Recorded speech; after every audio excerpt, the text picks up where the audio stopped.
Olá a todos. Nossa conversa de hoje vai ser sobre o capítulo 19 do Evangelho de João. É o capítulo que relata a condenação e a crucificação de Jesus.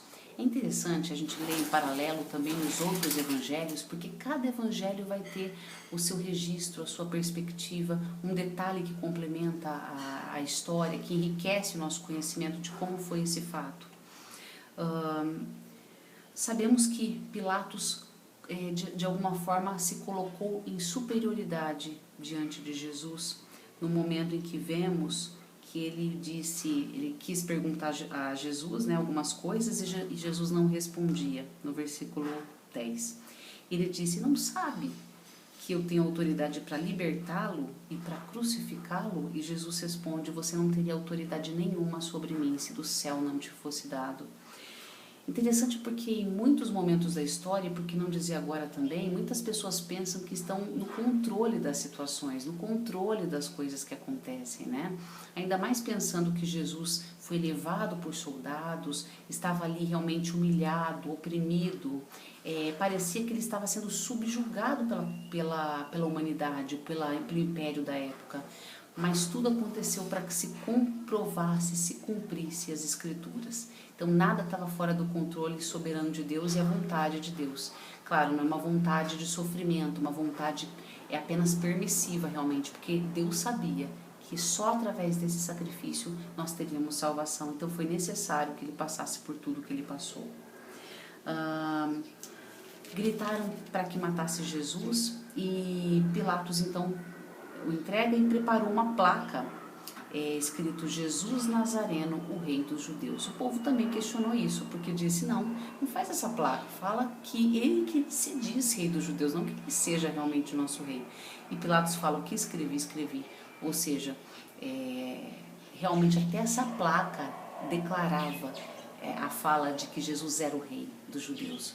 Lembrando no capítulo 1 de João, que ele diz: veio para os que eram seus, e os seus não receberam, mas a todos os quantos o receberam, deu-lhes o poder de serem feitos filhos de Deus. Então, realmente, ele era rei. Quando terminou a crucificação, eles dividiram as vestes, né? E a túnica, que era sem costura de alto a baixo, eles decidiram, os soldados, não rasgar. E até isso foi cumprimento das Escrituras, porque isso já estava registrado em Salmos, capítulo 22, versículo 18. Ou seja, os soldados ali na prepotência, na arrogância, naquela deliberação de que estavam donos da verdade, tinham acabado de consumar o fato da crucificação e achando que tiveram a ideia de ficar com a túnica, sendo que isso já estava predito em Salmos, né? Depois da morte, né, aconteceu o sepultamento também, quando consumou tudo, ou seja, Jesus só realmente entregou o Espírito, só realmente foi morto e terminou a obra quando ele cumpriu tudo o que ele precisava cumprir. Aqui no Evangelho de João não relata, mas em outros evangelhos relata a questão dos criminosos, um ao lado do outro, né, de Jesus, um reconhecendo a divindade de Cristo e o outro não. Então é muito interessante a gente ler e acompanhar esse final de Mateus, Marcos e Lucas também.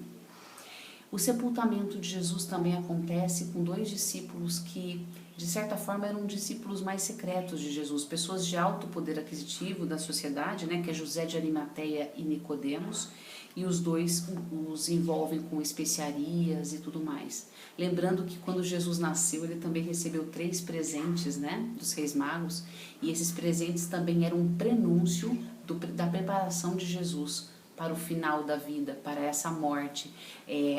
O nascimento de Jesus já predizia em todas as circunstâncias o que ele veio fazer na terra. Eram presentes que davam sinais de como ele morreria. E é isso. E no próximo nós vamos conversar acerca do capítulo 20 da ressurreição, né? E no 21 também. E que em nome de Jesus, Deus possa completar a obra em nós e que a gente saiba que qualquer que seja a situação que a gente viva, muitas vezes aparentemente dentro ou fora do nosso controle, ela nunca escapa ao controle do soberano Deus, ainda mais se a nossa vida estiver alicerçada na vontade dele.